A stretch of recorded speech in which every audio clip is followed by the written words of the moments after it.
अभी हम करेंगे मार्जिनल रिलीफ। अब मार्जिनल रिलीफ में क्या रहता है, आपको एक पूरी एग्जांपल के तौर पे बताएंगे। कई बार क्या होता है, इनकम जो है वो इनकम से भी ओवर एंड अबव टैक्स देना पड़ता है, तो वहाँ पे गवर्नमेंट क्या करती है, गवर्नमेंट आपको क्या देती है, मार्जिनल रिलीफ देती है। ये बहुत ही इंपॉर्टेंट कंसेप्ट है, ये सीए फाइनल तक आपके साथ चलता है। ठीक है जी। तो अब यहाँ पे एक सेकेंड,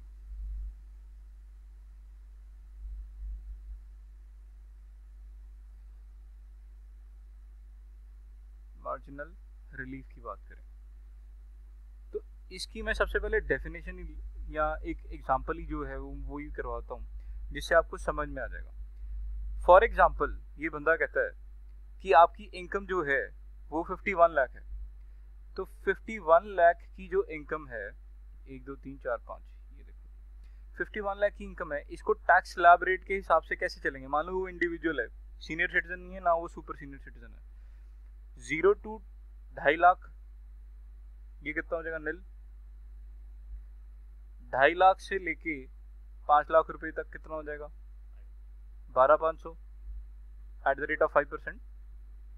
इन दोनों का 2.5 लाख के ऊपर 12%, 5%, तो 12,500।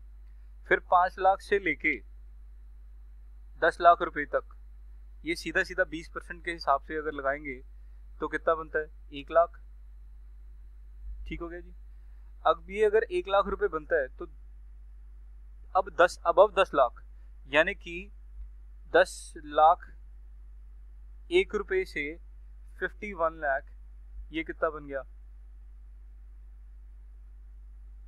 41 लाख इंटू 30%। ठीक है जी। तो समवेयर ये आएगा 12,30,000 आएगा, तो 12,30,000 आएगा। और अगर मैं टोटल टैक्स लगाऊं तो 13,42,500 रुपए टैक्स बन गया। इसमें सरचार्ज कितना जोड़ना है, 10% जोड़ना है, 134250। तो टोटल टैक्स मेरा बन गया 14,77,6,750। इसमें अभी तक कोई दिक्कत तो नहीं है। अब एक बात समझो, वो कहता 50 लाख रुपए तक का टैक्स। पहले तो ये कैलकुलेट कर लो, ये कितना था टोटल जो इनकम थी, मतलब वो टोटल जो टैक्स था वो कितना होगा 50 लाख रुपए तक। वो इतना होगा 12,500 प्लस 1 लाख प्लस ये कितना बनता है 50, 40 के ऊपर 12 लाख। ठीक है जी। तो ये टोटल में बन गया 13,125,000। अगर मैं इसके वर्सेस इसके करूं तो मेरे को ये बताना ये कितना डिफरेंस आ गया।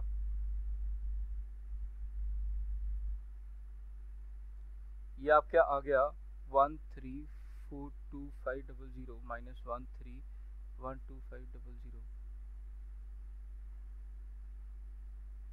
इसमें हेल्थ एंड एजुकेशन सेस भी तो जोड़ना है। अरे यार, इसमें हेल्थ और एजुकेशन सेस भी जोड़ना था। अभी मेरे को टोटल टैक्स जो पेबल करा 50 लाख, 5476।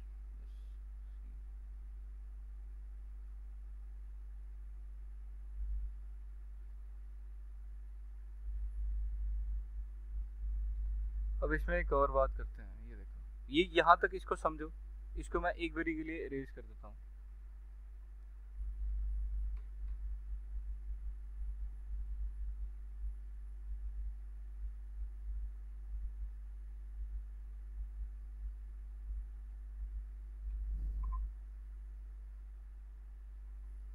ये चीज एक बारी के लिए इरेज कर दी मैंने। अब इसको देखो, कहता है ये जो 13,125,000 था, इसके बाद की इनकम कितनी थी, 1 लाख रुपए की, 51 लाख की इनकम थी। अगर मैं इसमें 1 लाख रुपए जोड़ता हूँ तो मेरा टोटल इनकम कितना, मतलब टैक्स कितना बन जाता है, 14,125,000 वर्सेस मैं पहले टैक्स कितना दे रहा था, मैं टैक्स दे रहा था 14,77,6,750। अभी इसमें मैंने हेल्थ एंड एजुकेशन सेस जोड़ा नहीं है, अभी मैंने इसमें हेल्थ एंड एजुकेशन सेस जोड़ा नहीं है। और अगर मैं दोनों में हेल्थ एंड एजुकेशन सेस जोड़ लेता हूँ तो क्या बनेगा, इसमें हेल्थ एंड एजुकेशन सेस जोड़ लेता हूँ एट द रेट ऑफ 4%, तो ये कितना बन जाएगा, ये रहा हमारा कैलकुलेटर 1412500 मल्टीप्लाई बाय 4%, 56500, और इसमें अगर मैं जोड़ दूं 1412500 तो ये कितना बनता है 1469000। अब ये देखो हुआ क्या, इसमें से अगर मैं माइनस करूंगा 1476750 तो ये मेरे पास आ जाएगा, ये तो 7750 आ रहा है, इसमें तो कोई वो नहीं है। रुको,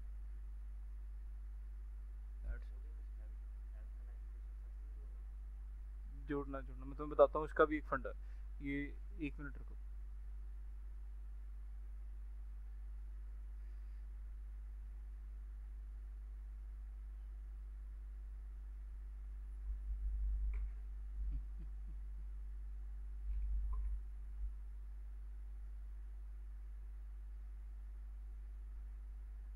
इसमें 4% जोड़ना है,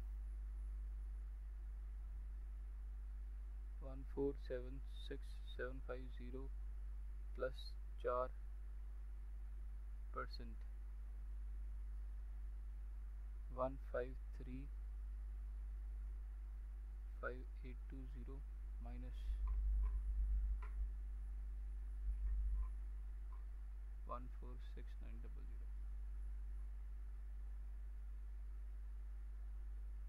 000। कुछ अभी भी दिक्कत है मार्जिनल लीफ में ना, एग्जैक्ट अमाउंट नहीं आ रही।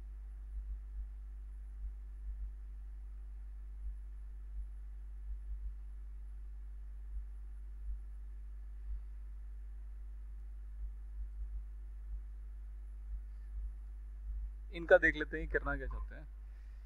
51 लाख के ऊपर 12500, 1 लाख, 12,30,000, ये भी हो गया, सरचार्ज हो गया।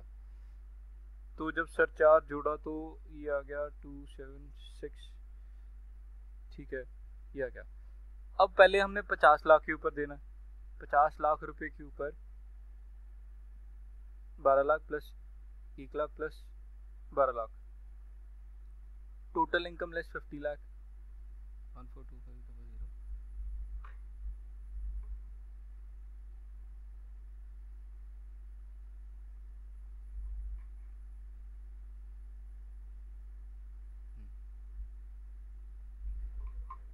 हाँ मैं यही करके दिखाता हूँ तुम्हें। 50 लाख के ऊपर यहाँ तक ठीक था ना, इवन यहाँ तक भी ठीक था, ये थोड़ा सा गड़बड़ी होगी, यहाँ तक भी ठीक था।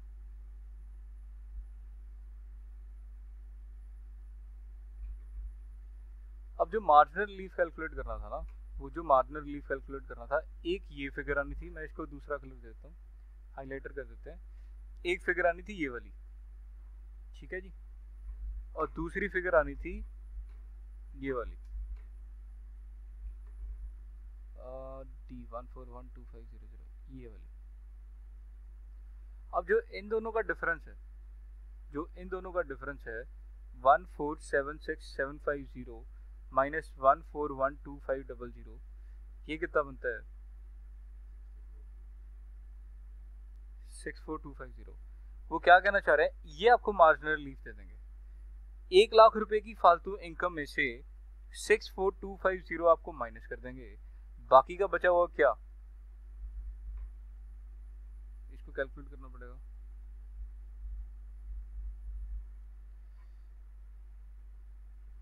लाख माइनस 64250, ये भी नहीं है 750, ये ही मार्जिनल लीफ है। This is called the marginal leaf. ये हमने मार्जिनल लीफ की मान लो वैल्यू कैलकुलेट करी है, और कुछ भी नहीं है।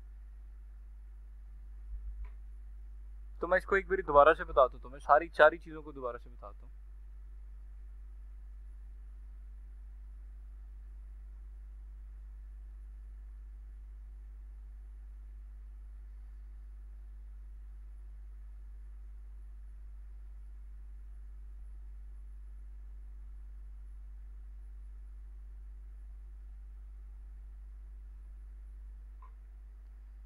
चलो जी, मार्जिनल रिलीफ।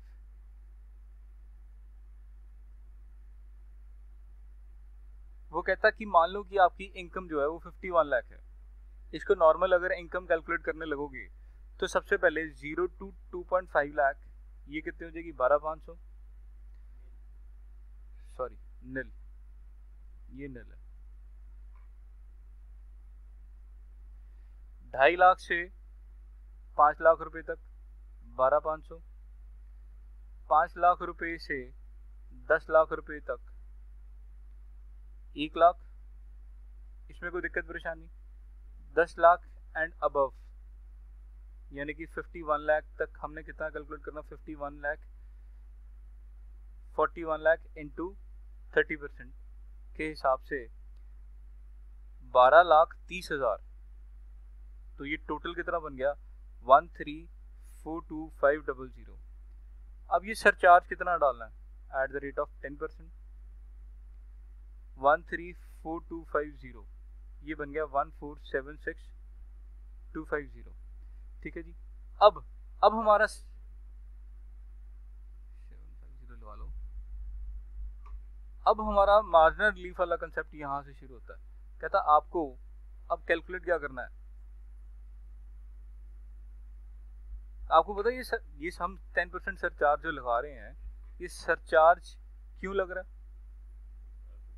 यस, क्योंकि ये तो अंडरस्टूड था वैसे। कहता आप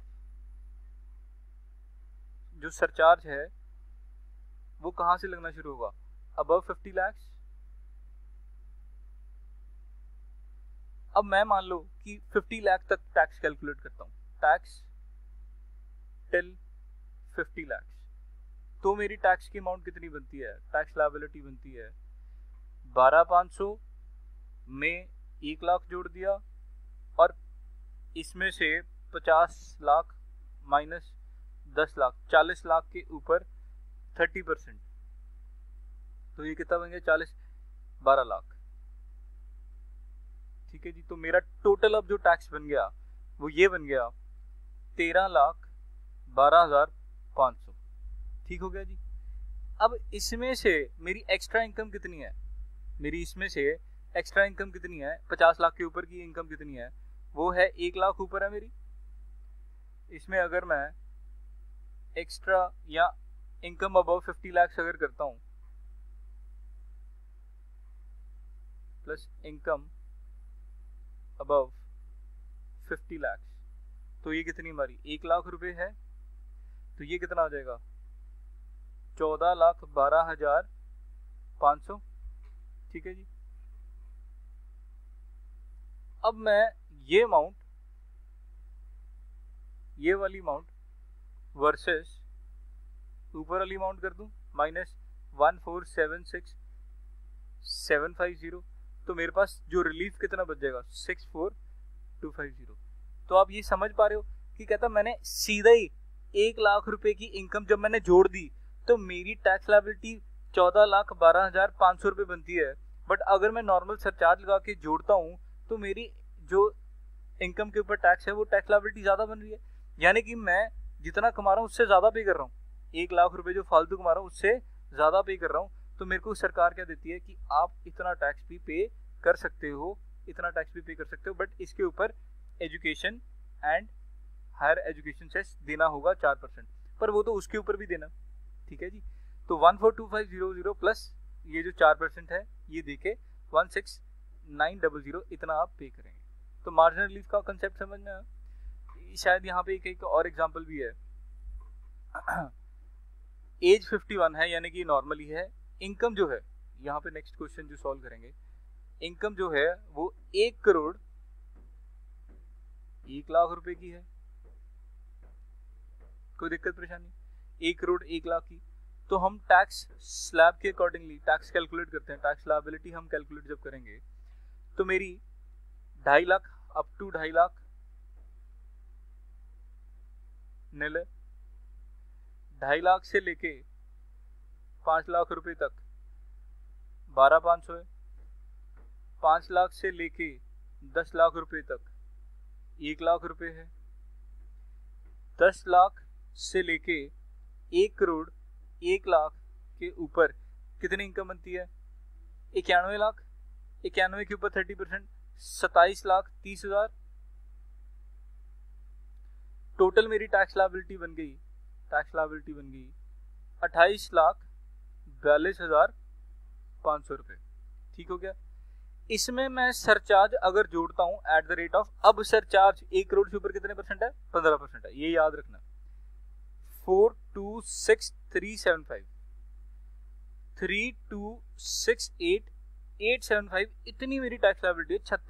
68,875 इतनी मेरी टैक्स लायबिलिटी है। अब कहता है कि सरकार मेरे को मार्जिनल रिलीफ देगी। मार्जिनल रिलीफ पहले चेक करने के लिए हम क्या चेक करेंगे? मार्जिनल रिलीफ में आप बिना सरचार्ज करे आप 1 करोड़ से नीचे आप इनकम चेक करेंगे, इनकम के ऊपर टैक्स कितना। तो 0 से लेके 2.5 लाख रुपए तक कुछ भी नहीं है। 2.5 लाख रुपए से लेके 5 लाख रुपए तक आपको 12,500 मिलेंगे, सॉरी टैक्स पे करना पड़ेगा। 5 लाख रुपए से लेके 10 लाख रुपए तक 1 लाख रुपए देना पड़ेगा। 10 लाख से लेके 1 करोड़ तक यानी कि 90 लाख के ऊपर 27 लाख रुपए टैक्स देना पड़ेगा। अब ये जो 27 लाख रुपए टैक्स दिया, ये जो 27 लाख रुपए टैक्स दिया, इन सब का टोटल लगा दो, ये कितना बनता है? 28,12,500। क्या ये ठीक है बात? ठीक है जी। इसमें आप क्या जोड़ दो? इसमें आप 1 करोड़ तक सरचार्ज कितना था? 10% था, वो भी जोड़ दो 28,1250। तो मेरे पास टोटल कितना बन जाता है? 30,93,750 प्लस इसमें इनकम अबव 1 करोड़ जोड़ दो तो ये कितनी हो जाएगी? 1 लाख हो जाएगी। यानी कि टोटल कितनी हो जाएगी मेरी? 31,93,750। तो अब आपको पता चला इसमें और भी हेल्थ एंड एजुकेशन सेस भी जोड़ दो, हेल्थ एंड एजुकेशन सेस भी जोड़ दो 4% के हिसाब से, तो वो कितना बन जाएगा? 127,750। तो टोटल में टैक्स कितना बन गया? 33,215,000। इसको वर्सेस करना है मैंने किसके साथ? ये मैंने ये जोड़ा था या इसके साथ वर्सेस करना, क्योंकि हेल्थ एंड एजुकेशन साथ तो दोनों के लिए कॉमन है। ऊपर कितनी अमाउंट थी? 32,68,875। 32,68,875 माइनस 319,3750 यानी कि 71,125 रुपीज की मेरी जो मार्जिन रिलीफ मिलता है मेरे को। ठीक है जी। तो क्या ये बात अब समझ में आती है? तो आप मार्जिन रिलीफ के सारे क्वेश्चंस आप होमवर्क में कर लेंगे। ये आपका होमवर्क है, ये भी 58 है, ये भी नॉर्मल चलेगा। इसमें सिर्फ एक ही फर्क पड़ेगा सरचार्ज की वैल्यू का। 2 करोड़ है तो सरचार्ज 25%, और अगर कोई इलस्ट्रेशन नंबर 5 है तो इसमें ये है, ये वाली अमाउंट है तो इसमें सरचार्ज 37%।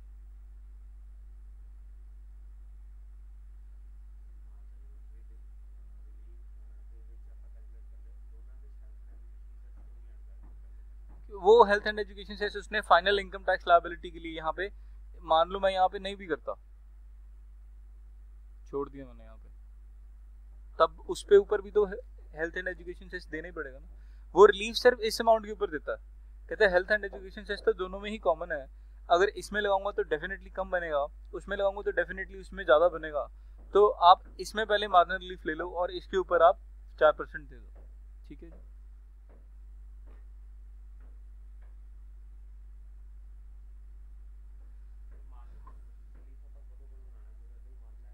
जब सरचार्ज की परसेंटेज एक्टिवेट हो जाए, यानी कि पहले तो 50 लाख से लेके 1 करोड़ रुपए तक, 1 करोड़ रुपए से लेके 5 करोड़ रुपए तक, 5 करोड़ से अबव, ये कितने परसेंट है? 10%। ये कितने परसेंट है? 25%, 15%, आई थिंक सो ये 37% है। ठीक है जी। ये स्लैब रेट ये लर्न करनी है।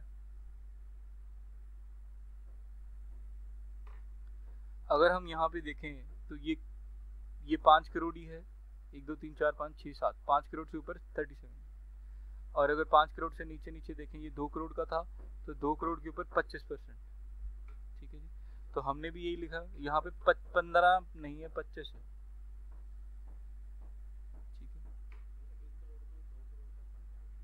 आई थिंक सो कुछ ऐसा है, ये 2 करोड़ से अबव है, 1 करोड़ से 2 करोड़ 15%, ये एक बारी चेक कर लेना, ठीक है, आपकी बुक में दिया होगा। अब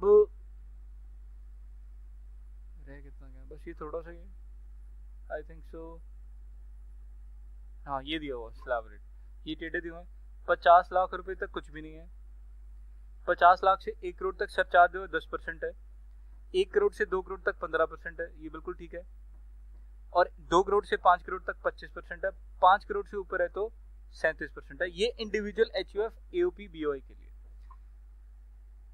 कोऑपरेटिव सोसाइटीज लोकल अथॉरिटीज के लिए अलग है, 1 करोड़ से ऊपर है तो 1 करोड़ तक तो निल है, जीरो, यहाँ पे 12% है, तो ये 1 करोड़ से ऊपर मतलब अगर ऊपर चली भी जाए जितने मर्जी करोड़ चल जाए तो 12% रहेगा। अब डोमेस्टिक कंपनी के रेट है 7%, 12% है, तो ये भी कोऑपरेटिव सोसाइटी की जैसी है, डोमेस्टिक कंपनी को बेनिफिट दिया गया सरचार्ज का।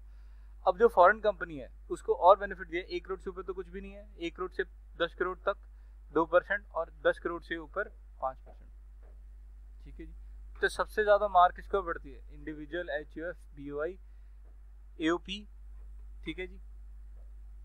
अब चलो बात करते हैं यहाँ पे marginal relief in the case of domestic company. In the case of domestic company, other than a domestic company opting for section 115 BAA 115 or section 115 BAB, whose total income is above 1 crore but less than 10 crore, तो आपको surcharge कितना देना पड़ेगा, 7% देना पड़ेगा। तो marginal relief क्या है, अगर 1 करोड़ से ऊपर की अगर कोई अमाउंट हो जाती है तो आपको मार्जिनल रिलीफ कैलकुलेट करना है। ये आपके वाला जो सवाल था कि हमें मार्जिनल रिलीफ कब चेक करना है, तो वो तब चेक करना है जब ये सरचार्ज की परसेंटेज एक्टिवेट हो जाए, यानी कि स्लैब रेट। ये इंडिविजुअल के लिए है, individual HUF, body of individual, association of person, artificial judicial person, इन सब के लिए, ठीक है जी। अगर कोई रहेगा वो तो देख लेंगे। उसके बाद अगर कोई भी डोमेस्टिक कंपनी जिसकी टोटल इनकम 10 करोड़ से ज्यादा है तो 12%। तो मार्जिनल रिलीफ कब कैलकुलेट करना है, 10 करोड़ से जब थोड़ा सा अमाउंट स्लाइटली ऊपर रहेगा, जब स्लाइटली ऊपर रहेगा। In the case of domestic company opting for 115 BBA 115 BAB, मतलब ये भी एक ऑप्शन है कि अगर कोई भी डोमेस्टिक कंपनी सेक्शन 115 BAA या फिर 115 BAB ऑप्ट कर रही है तो सरचार्ज फ्लैट रहेगा एट द रेट ऑफ 10%, ठीक है जी। तो सरचार्ज 10% कंप्यूट करेगा, कोई थ्रेशोल्ड लिमिटेड नहीं है, यानी कि अगर बेनिफिट उधर मिल रहा हो तो वो उधर जाएंगे, इधर मिल रहा है तो इधर जाएंगे, सिंपल रखेंगे। फॉरेन कंपनी अगर हाँ वो देखेंगे कैलकुलेशन करके, बेनिफिट निकल भी आता कई बार। फॉरेन कंपनी के केस में 1 करोड़ से 10 करोड़ तक है तो रेट 2% है, तो मार्जिनल रिलीफ 1 करोड़ से ऊपर कैलकुलेट करना। फॉरेन कंपनी की अगर इनकम 10 करोड़ से ऊपर है तो 5% सरचार्ज है, तो मार्जिनल रिलीफ कब कैलकुलेट करना है, जब इनकम 10 करोड़ से ऊपर होगी। तो रेट मैंने तुम्हें डिस्कस कर ही दिए हैं। रिबेट ऑफ ये इंपॉर्टेंट है, ये आजकल इनकम टैक्स की रिटर्न जब इस साल की भी आप भरोगे, और अभी भी भरी जा सकती है क्योंकि गवर्नमेंट ने करंट नोटिफिकेशन दी है जिसमें असेसमेंट ईयर 2021 यानी कि प्रीवियस ईयर 1920 के लिए इनकम टैक्स की रिटर्न्स जो है वो कब तक भरी जा सकती हैं, वो 31 मई 2021 तक फाइल करी जा सकती हैं, ठीक है जी। वो क्या कहना चाह रहा है सेक्शन 87A के अंदर, कहता है कि जिसकी इनकम 5 लाख रुपए तक की है पूरे साल में, जिस गरीब की इनकम 5 लाख रुपए तक की है पूरे साल की, और उसको अगर 2.5 लाख रुपए से ऊपर टैक्स देना भी पड़ता है तो सरकार कहती है मैं टैक्स का जो 12,500 तक का रिबेट दे दूंगा, रिबेट 87A के अंडर, ठीक है जी। इसकी एग्जांपल यहाँ पे देख लेते हैं। वो कहता है राघव, और इसकी एक और बात पढ़ लेते हैं, health and education cess on income tax. कहता है डेफिनेटली जो हेल्थ एंड एजुकेशन सेस जो 4% है वो इनकम टैक्स के ऊपर लगता है। It will be able to fulfil the commitment of the government to provide finance health and services equally. ये हेल्थ एंड एजुकेशन सेस कब लगता है, ये सिर्फ टैक्स के ऊपर लगेगा। बट अगर 12,500 का टैक्स है ही नहीं तो हेल्थ एंड एजुकेशन सेस भी नहीं लगेगा, ठीक है जी।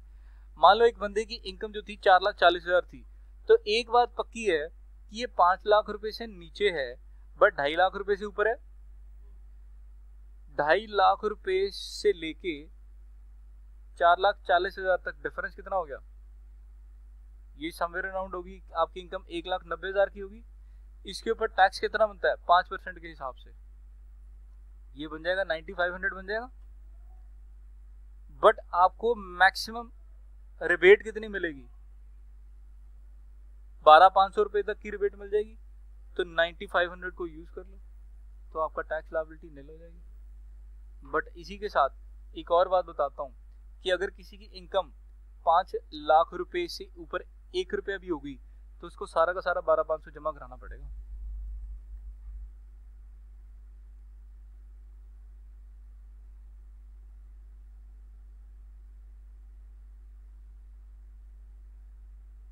ये टैक्स स्लैब्स है, ठीक है जी। ये टैक्स स्लैब्स आपको पढ़नी पड़ेंगी। ये सरचार्ज की रेट्स हैं जो हमने ऊपर पढ़ लिया था, ठीक है जी। हमने एक चार्ट में से भी कर लिया था। तो आई थिंक सो अब ये क्वेश्चंस हैं, ये क्वेश्चंस आ जाते हैं एज इट इज पेपर में आए थे। आपने पढ़ना है एसएससी कौन है, सेक्शन 2 सब सेक्शन 7 के अंडर कोई भी इनकम, जिसकी कोई भी इनकम ऑफ किसी और बंदे की इनकम, कोई लॉस उसने या किसी और बंदे ने उसके बिहाफ पे, या कोई भी अमाउंट रिफंड जो है वो उसकी इनकम में असेस करा जाएगा, ठीक है जी। ये वो असेस ही हो जाएगा। ये ऊपर पढ़ लिया आपने। ये 4 केसेस हैं, ये बहुत इंपॉर्टेंट बनता है। ये हमने ऊपर डिस्कस कर लिया था कि कब कब जो है सेम असेसमेंट ईयर में ना असेस करके सेम प्रीवियस ईयर में इनकम असेस होनी है। तो इसी के साथ हमारा चैप्टर खत्म होता है जी।